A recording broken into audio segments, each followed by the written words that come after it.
A year has passed since the day when residents of Donbass held referendums on self-determination.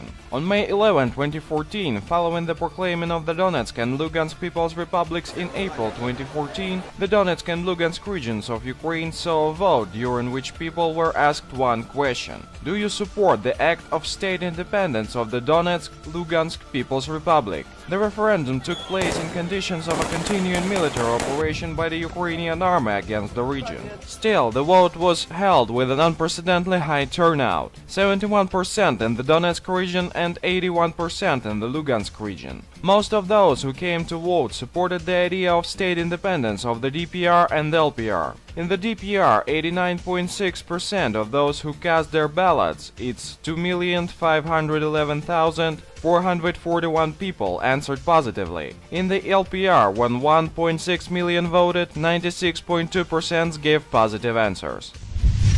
Participants of the first forum in the history of the Donetsk People's Republic, entitled Donetsk Yesterday, Today, Tomorrow, will discuss peace settlement in and development of Donbass. The discussion platform will involve European Parliament and EU member countries, deputies, leaders of the DPR and the Lugansk People's Republic, Alexander Zakharchenko and Igor Plotnitsky, ministers of the People's Republics, experts, scientists. Deputy Speaker of the DPR's People Council, Denis Pushilin, who leads the DPR's delegation at the talks of the contact group on Ukraine, will be the key speaker and moderator. The forum will end May 12, when its participants sum up its work and adopt a final statement.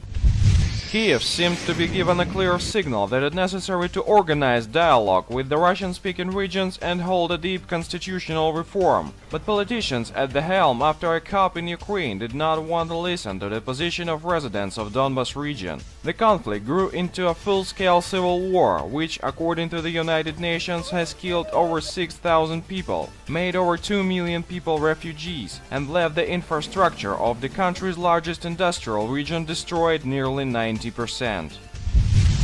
Meanwhile, Kiev's army moves military rocket launcher systems to the front line despite military part of Minsk agreements. Reports suggested that around 10 to 20 MLRS's Grad and Smerch were moved to the front line between 6 to 10 May. According to the reports of Novorossian warriors, the total of MLRS's moved by Ukrainian forces to the front line over the last months is between 30 and 50. Fights are continuing in Shirokino, Gorlovka, Sakhanka and Spartak. There are sporadic shellings from pro-Kiev forces side in other parts of the demarcation line.